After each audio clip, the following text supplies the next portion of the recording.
It's time to wake to sleep with Sleep Science Today, where we learn to sleep well with your host, Andrew Colsky on UK Health Radio.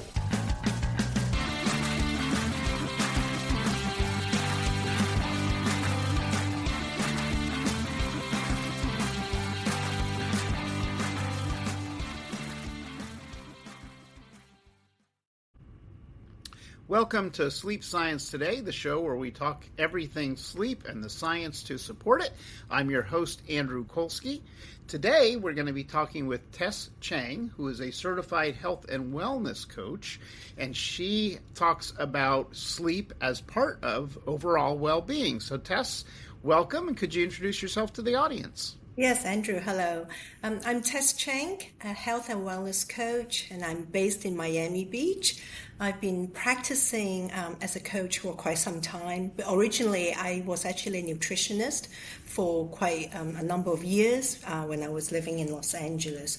But then I realized that, food is not really the only thing that actually keeps our health going. Other things work together, for example, like sleep, exercise, stress management, social connections, all those things, work together to actually give us optimal health. So with wellness coaching, I really help people build sustainable lifestyle habits. And it's really the behaviors that's what we are actually working on.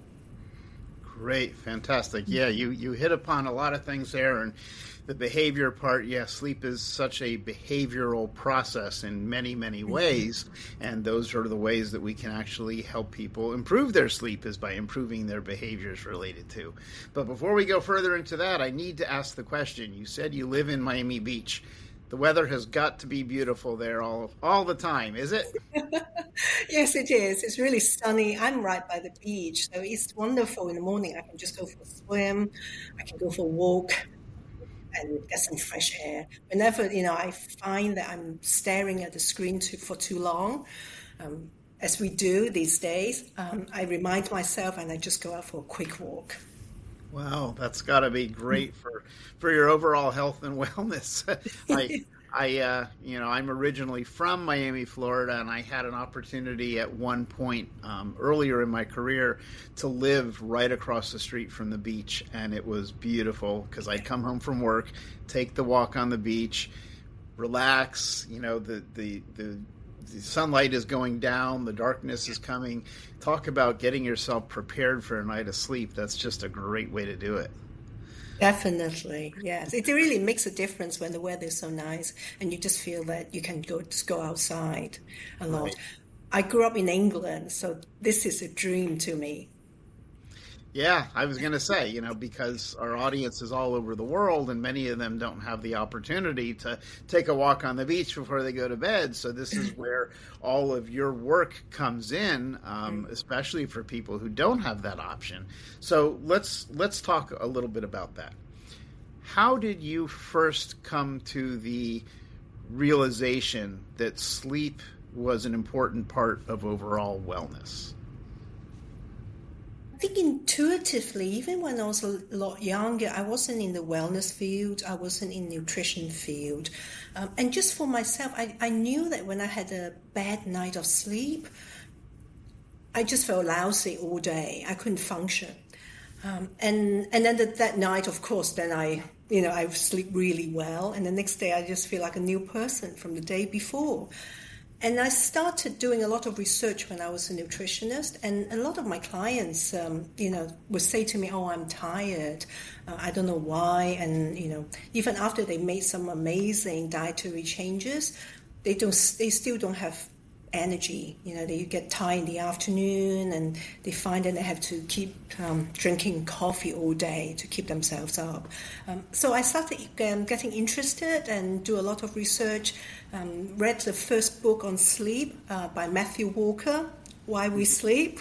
Amazing. The funny thing is that my niece, who is an airline pilot, when she was going through the training in Australia, she's in Hong Kong, they were all given this book because they want, they wanted the, the pilots to understand the importance of sleep and how important it is for them to have the rest when they're not working. And after that, after reading that book, I just got really interested, and I thought, it really is linked to our cognitive function, our brain health, and a lot of things that we can actually do to improve our sleep quality and quantity. There you go. So, yeah, it's amazing. Right. It's interesting you're talking about the airlines, and at least here in the U.S., I don't know about other countries, we actually have regulations related to airline pilots, truck drivers, people who are, carrying precious cargo, whether it be people or on the highways, things like that. And it's actually, if they have sleep apnea, they are required to show that they're properly treating it on a regular basis, or they may not be able to continue flying or driving or whatever. That's how important we recognize sleep to be here. Oh, yes. And I understand that a lot of car accidents have actually been caused by the drivers have falling asleep, even even just for a few seconds. Micro sleep, I think that's what they say. Yeah, exactly. Yes, I talk to clients about that all the time, and I explain to them that sleepy driving is just as dangerous as drunk driving. Yeah. And it's because if you're exhausted, if you have not gotten restful sleep, you will take little micro naps, and that could mean just a fraction of a blink where you just do this quick little nap, and next thing you know, you've run through an intersection, or you've run into the car behind you, or run over a pedestrian, and it's very, very dangerous. And people think that because they're not using any drug or substance that how can it be that dangerous? Well, factually, we see that it really is. Yes, yes. I hear that when you are really sleep deprived, it's like being drunk. That's just disturbing. Yeah. So with that, can you tell us when you're working with clients of your own, what are some of the mental and emotional signs that you see that tell you that somebody is not getting restorative sleep? They would say to me, "Oh, I'm just in a very bad mood. I'm having difficulties regulating my emotions, and more irritable." And the other thing is also they find that they have different. It's the mental state, but then they feel that because they're so tired, they need to be eating more to give them that that energy to stay awake. And very often they find they also get a lot of anxiety. Things become more overwhelming. Just little things. Normally it's not such a big deal, but then after a night of terrible sleep, they just don't have any capacity to deal with it. Right. So when a client comes to you initially, are they coming to you because they're saying, "Oh my gosh, I've got sleep problems," or are they coming to you because they have a more generic, they're just not feeling 100%? They normally say something about, "Oh, I don't feel good. I don't understand why, because I exercise a lot." And very often they want to focus on their eating habits, for example, because they want to lose certain weight, or they want to manage their high blood pressure. But during the process, I always ask them about their sleep, every one of them, right at the beginning, because I want to understand what kind of habits they have, and if sleep is actually impacting on all the other aspects of their health. And at the same time, to me, sleep is just as important as whether you brush your teeth, every night, oral hygiene. So it's something I always find out from someone. And I have to say that with almost every one of them, because a lot of my clients are over the age of 50 in general, 40 sometimes, but a lot of them are in their 50s and 60s. Because some of them, they want to prevent developing chronic diseases or manage the ones they have. Right. And with I find that with people over the age of 50, almost every one of them tells me that they have sleep issues. Yeah, I experience the same thing in my practice. And part of it is because our our body and our systems change with age.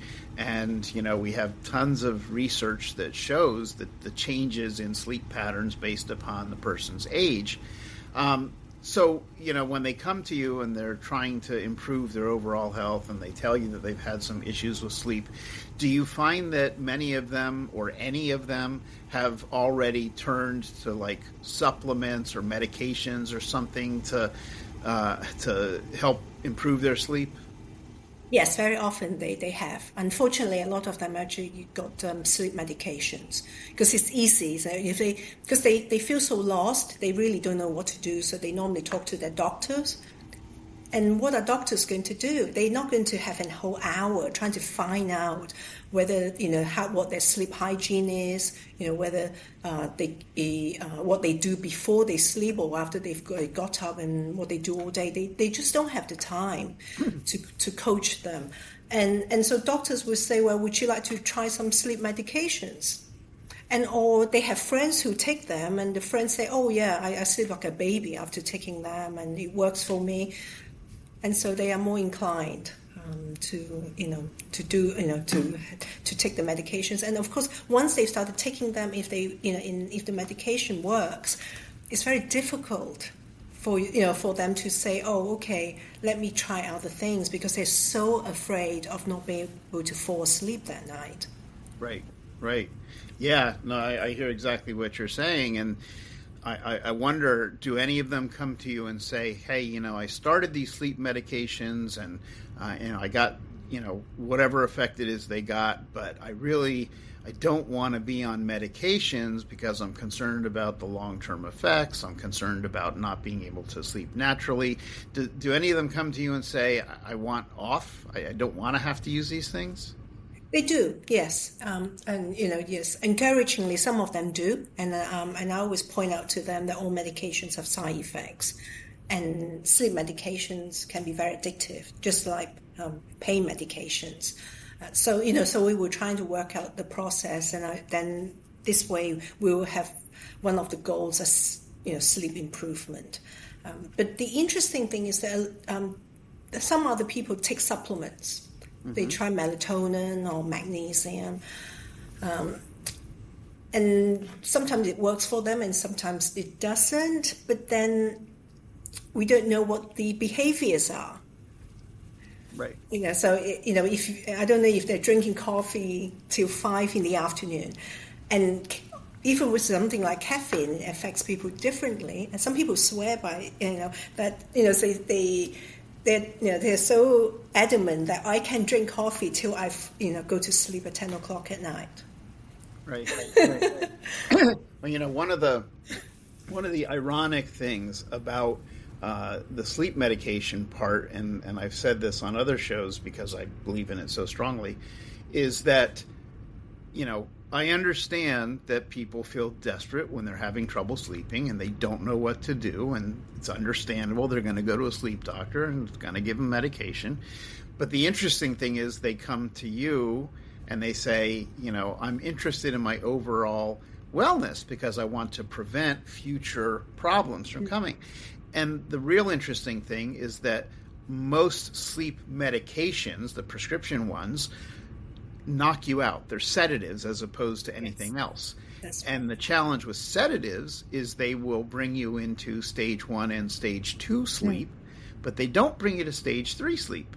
And stage 3 sleep is the stage where your brain starts to clear out all of the amyloid plaque and the things that are associated with dementia.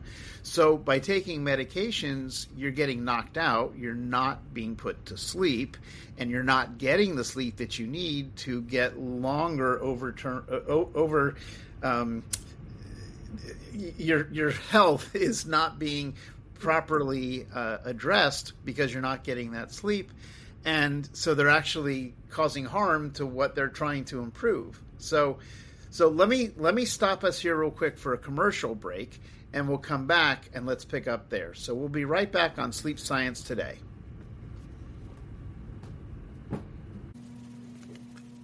Have you ever wondered why you can't sleep well?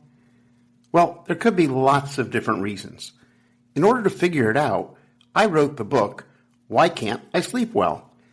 It includes 150 common sleep questions that are asked and answered, and I provide all of the supporting science and evidence to address each of the questions.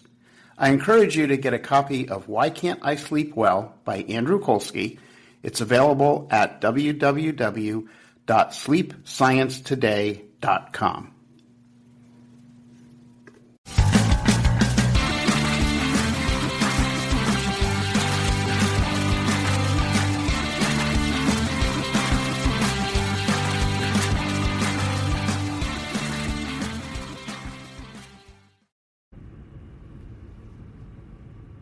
Okay, welcome back to Sleep Science Today. We're talking with Tess Cheng about sleep. I'm your host, Andrew Colsky. So we were talking about sort of the irony of sleep medications, is that they may knock you out, but they don't actually give you sleep in most cases. So, Tess, you were about to talk about supplements and all. What type of supplements do your clients try? What do they report about them? Melatonin seems to be the most popular one, especially when it comes to jet lag. And they find that some people find that it works and some don't, but then it also depends on the dose and what they do before and afterwards. And some of them also try magnesium. Magnesium has other benefits anyway. So but in general, the results are not consistent. Yeah. And one of the other things that is important is, you're right, melatonin, you go into the drugstore and there's probably, a whole several shelves worth of different brands and all. And what's interesting is the typical doses that you'll find in a drugstore will be 5 milligrams, 10 milligrams. And the science shows that if you take too much melatonin, it can actually have the reverse impact. Yeah. Really what you need is between 0.3 to 1 milligram of melatonin max, but everybody seems to think that more is better. Yes, they do. They do. And also with melatonin, I understand that it helps you to fall asleep, but it doesn't help you to maintain sleep. And a lot of people do have a problem with that. They don't have a problem falling asleep, but they wake up and they have trouble falling asleep again. Yeah, and melatonin is the thing that is tied to our circadian rhythms, and that's what creates this sort of sleep pattern for us, and melatonin is part of that process. There's two things that make us fall asleep and stay asleep. One is sleep pressure. The other is our circadian rhythm. And when they're in line with each other, we will fall asleep, get a solid night's rest, and then wake up. But when they're not in line, or when we have these other habits and behaviors that you were talking about, that can really throw us off. So out of curiosity, what types of habits and behaviors do you see your clients engage in that you're realizing have a negative impact on number one, their sleep, but on their health overall? Because the people I coach tend to be very busy, they're executives, so they travel a lot, whether it means getting on a plane or attending a conference or having business dinners, with their clients. So they tend to eat very late.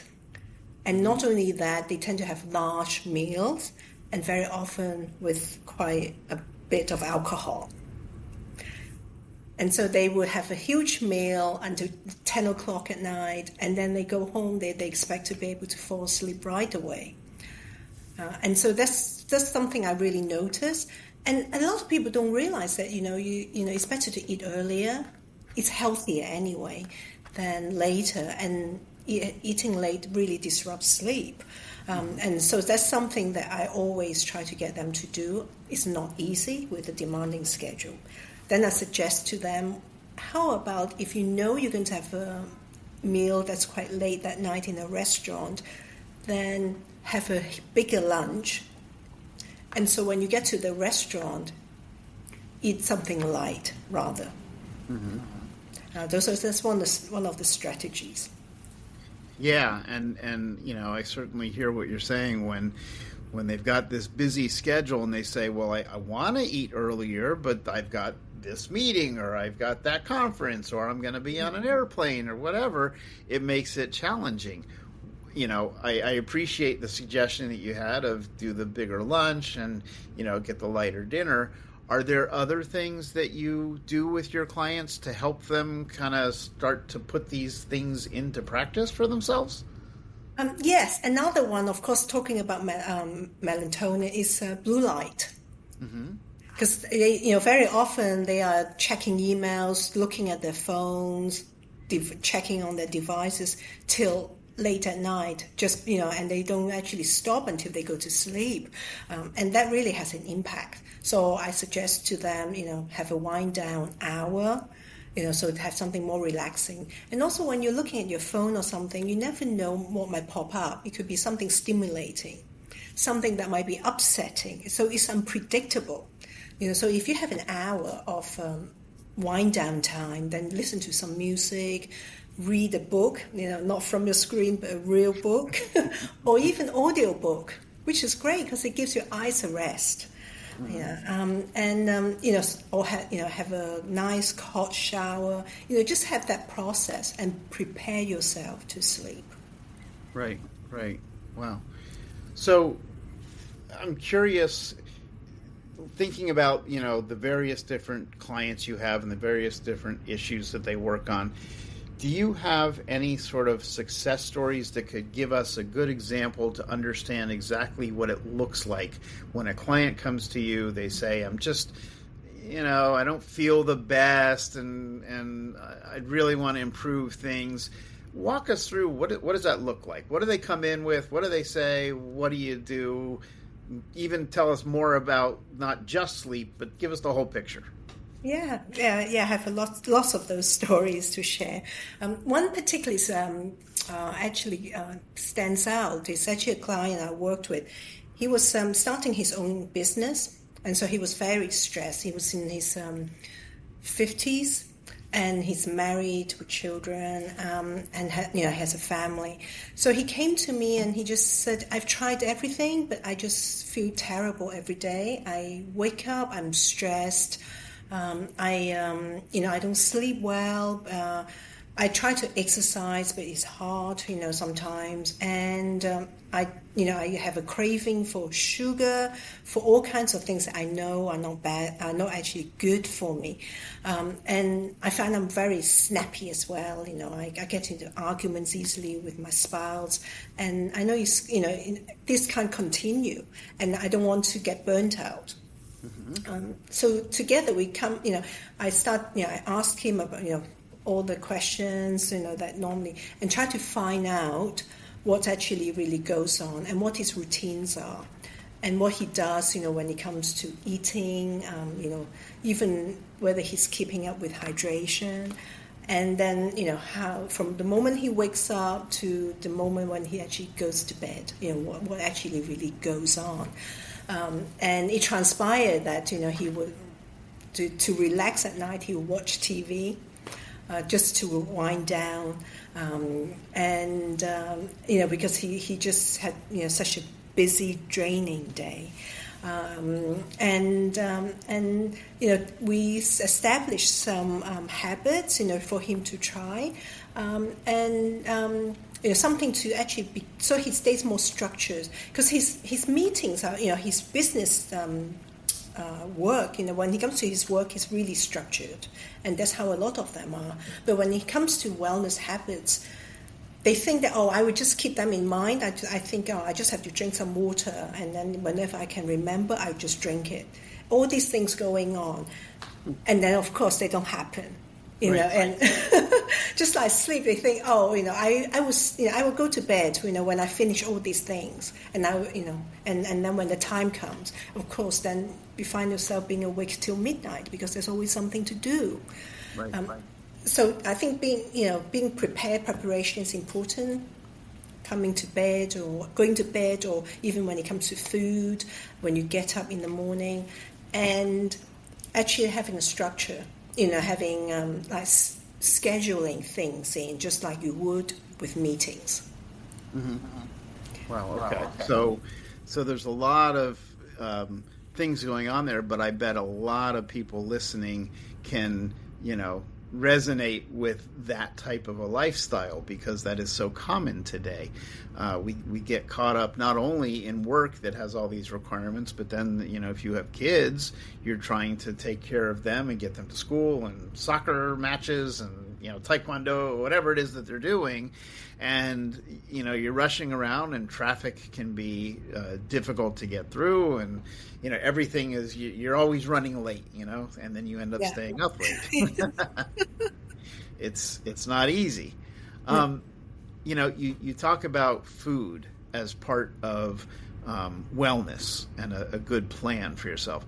What types of foods are good? What types of foods should people, avoid? Tell us more about the food part. Food. Well, I happen to like sardines. I find them tasty, but they are very nutritious. They're high in omega-3s. And of course, a lot, science shows that omega-3s are really, really important for brain health. Mm-hmm. And they are essential fatty acids. So, the body doesn't produce them. So we have to get the fatty acids from foods. So I also like the fact that sardines are low in mercury. A lot of fish happens, because of course, just the nature of, for example, tuna happens to be high in mercury because it's a big fish. But sardines are small and they can be delicious, and also with a tin like that, like a can like that, you can have it with you. You can keep it in the cupboard. Very handy. Yeah. Right. It doesn't require refrigeration or any of that. No. I even traveled with them. I even brought them to airline lounge where I would just open one up and have them with my salad. So it's really versatile. So fatty fish, I would suggest, wild salmon, for example, and when it comes to and fruits and vegetables, I think it's high quality protein, and fruits, avocados, low sugar fruits. Blueberries, I love blueberries. It's the summer season. You get a lot of blackberries. I also, if lean protein like chicken, organic chicken, grass-fed beef, all these are very good sources. I think when it comes to food, I think we have to look at it. It's very important. Is the mindset. I know that we're supposed to get joy from food, from eating, having a meal, so it's very sociable, it's wonderful. But at the same time, it's also nourishment. Right, so it has to give you the nutrients that you want. And when you are having something that's unhealthy, you are depriving your body that opportunity of having something good for you. Right. Because there's only so much you can eat. Yeah, I'm thinking about what you're saying, and then I'm thinking about the example client that you gave, and what I'm picturing is someone who says, well, yeah, it's really hard for me to get a lot of the fresh fruits and vegetables and things, so I rely upon protein bars and, a lot of the sort of health food types of things that are on the market. And I'm curious what your response is about those. But before we get to that, let's take another quick commercial break, and we'll be right back and get your answer. So this is Sleep Science Today. We'll see you on the other side. Have you ever wondered why you can't sleep well? Well, there could be lots of different reasons. In order to figure it out, I wrote the book, Why Can't I Sleep Well? It includes 150 common sleep questions that are asked and answered, and I provide all of the supporting science and evidence to address each of the questions. I encourage you to get a copy of Why Can't I Sleep Well by Andrew Colsky. It's available at www.sleepsciencetoday.com.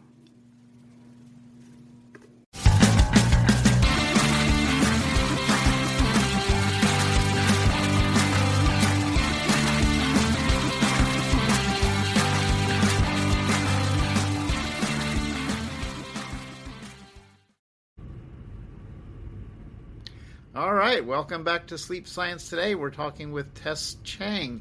We were just talking about the client who's trying to eat healthy, and they don't have time to get a lot of fresh things from the grocery all the time because things go bad so quickly today.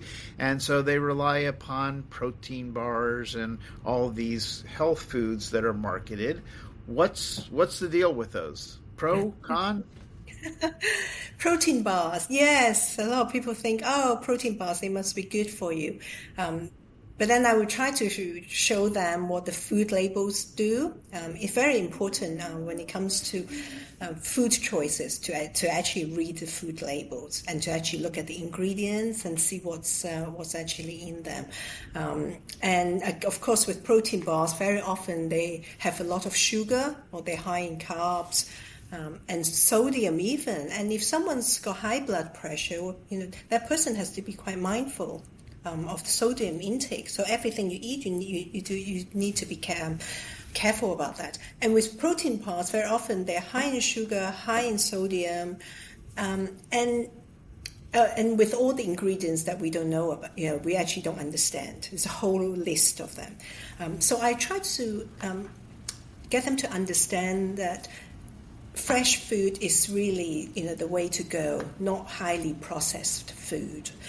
So part of the program that I do is actually show clients how to read food labels. We even go to a supermarket sometimes and do a supermarket tour. It's really fun. People are amazed what's actually on packaging because manufacturers, they are in business to sell foods. So they don't care. They put whatever they want on the front because they can. By law, they can't do anything. They can write anything on the front, and they would try to do things to distract you. They would say organic potato chips, low fat. But then when you look on the back, it's actually very high in sodium or high in sugar even. So I try to tell them that. And also with protein bars, for example, they're so small. It's easy for people to eat 2 or 3 in one go before they actually feel full. So I say, try something natural, such as raw unsalted nuts, and they're good for you. Those, or even nut butter. But again, try and find one that has just nuts in there, not nuts and everything else. Yes, I hear you. I'm big on promoting what you're saying. Read the label. If you're trying to buy nut butter, then it should be the ingredients is that particular nut creamed into butter, not that nut plus sugar, plus salt, plus fat, plus preservative. Big difference. So yeah, diet is such an important part of our health. What about exercise? Do you work with exercise as well? I'm not a personal trainer, so I wouldn't give them the exact exercises to do. But yes, that is part of the program, very much so. It's so important, helps your mood, sleep, and your eating habits. So I always encourage them to find an activity that they enjoy. Some people like going to the gym, which is brilliant because then you can have a personal trainer, not forever, but just have a personal trainer to give you some exercises that to start with. But if you don't, do something outside, maybe at the weekend, find something enjoyable to do with friends. But the important thing is movement. So whether you're using the stairs or going out for a walk after dinner, is just keep moving. Yeah.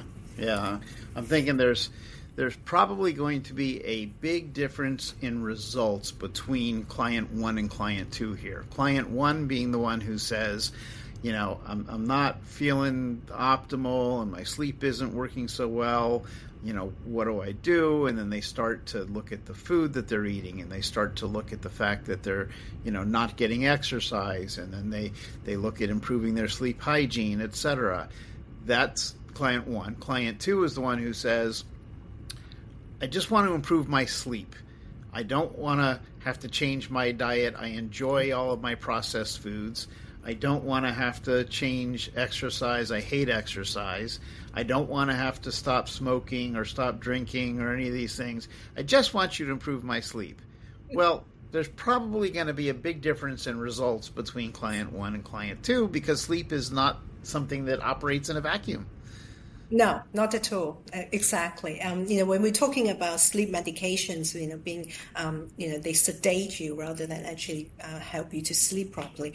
Alcohol I understand, it's also got that sedative effect. Exactly. I was just writing an article about it where alcohol is great to put you to sleep as a sedative. Mm-hmm. The drawback is it doesn't help you stay asleep. It actually wakes you up in the middle of the night once it starts to process through your body and you get over those initial sedative effects. Now you get the back end part of it, which is waking up, having to use the bathroom, not being able to get back to sleep. So, that's just not a good strategy if you truly want to get restful sleep. Alcohol is not the thing for you. No. And of course it has other problems too, when it comes to health. Yeah. So, so let's talk a little bit about some specific strategies that people might be able to put in place if they are finding that their life is so hectic that their sleep has become disrupted. In general, they're just not feeling good. They're feeling sluggish and lethargic and maybe even some brain fog. And they come to you and you start working with them. Give us some specific strategies that you would say they could start to put into place to improve things. I would always suggest having a consistent sleep time. Mm-hmm. So wake up time and go to bed time. It's not easy, with the days that we have. But try and get up at the same time every day, even at the weekend. And then in the evening, go to sleep at a certain time. And so your body will adjust to it, knowing when to go to sleep. And now I know I'm waking up. And the second thing I would suggest is when you get up in the morning, try and go out and get some daylight exposure, because that's that just your circadian rhythm to know that it's the day going ahead. And the third thing I would say, if you do happen to like coffee, I know a lot of people do, and in the morning it's really enjoyable. Try not to have caffeine after 2 p.m. And I know some people say, but I can drink coffee till the evening. But I understand. But then have they ever tried it? If they don't, would they actually sleep better? I'm personally very sensitive to caffeine. And more so as I've got older, I don't know what's going on. And now I find that I can only have caffeine early in the morning. So definitely no caffeine after 2 p.m. And then the other one, as we talked about earlier, is to have dinner earlier in the evening. So leave a 3-hour window between the last meal and bedtime. Right. Again, alcohol, if you have to drink, try to have it earlier. Mm-hmm. And I would also say definitely wind down time, to have prepare yourself to sleep, for sleep. Wind down, if you can, put aside an hour before you go to sleep. Do things that are relaxing rather than stimulating. And turn down your phone, no blue light exposure. And please, I always say, please, if you find yourself waking up in the middle of the night, don't check your messages. Oh, God. Boy, what a way to create anxiety. Oh, boy, yeah, exactly. You never know what those messages may say. And then, of course, before you know it, you start going, and an hour later, you're still awake. Right. It's not a good idea. Turn the phone off. I always say it's like putting your phone to bed. It's time for it to go to sleep too. It's been working all day for you. Put it away somewhere else that you can't reach. It's a great idea. We have beds for our dogs and our cats. We have a little bed that you put far away that your phone gets tucked into at night, so you can't bring it into your bed. Yes. Wow, that is so true. So let me ask you this one. What do you do if the client comes in and they say, well, Tess, I find that I'm getting, tired at night and I'm not able to get all my work done and I have all this stuff I got to do. So I just drink these, energy drinks, the high caffeine energy drinks, because they really help me get my work done. But I'm having so much trouble sleeping. What do you tell them? Well, then I try to explain to them about the caffeine in the energy drink. So I said to them, it's not a long-term solution. We need to find a way for him to actually go to sleep naturally and to actually stay awake all day and have the energy that he needs for his work. Because otherwise it's just a short-term fix. And that's not good. It's not sustainable. Eventually, he will burn out if he keeps going. Yeah. So it's really, instead of being a short-term fix, it's a long-term problem, right? Because caffeine has like an average half-life of 6 hours. So they take in these massive amounts of caffeine and then have trouble sleeping later, which is a couple hours later. Well, because you've got all these stimulants in your body. Yeah.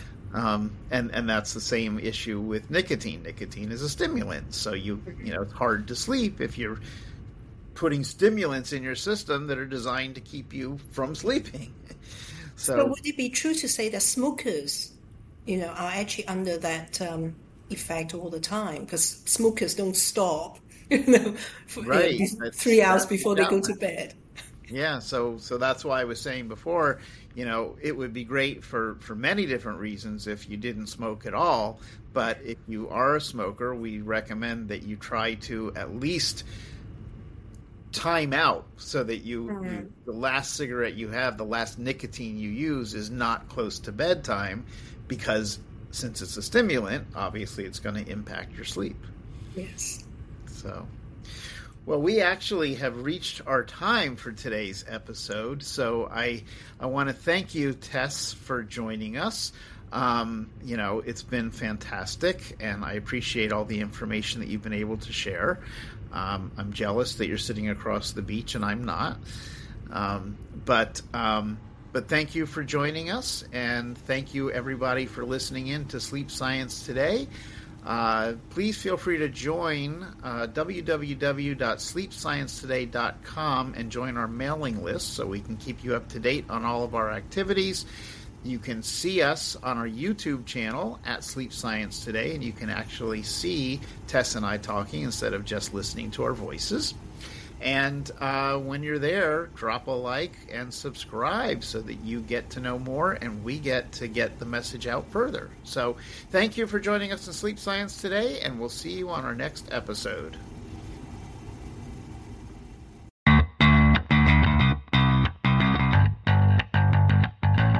Thank you for listening to Sleep Science Today and learning how to sleep better with your host, Andrew Colsky, on UK Health Radio. For more information on how you can achieve better sleep, go to sleepsciencetoday.com. Remember, sleep science today and sleep better tonight.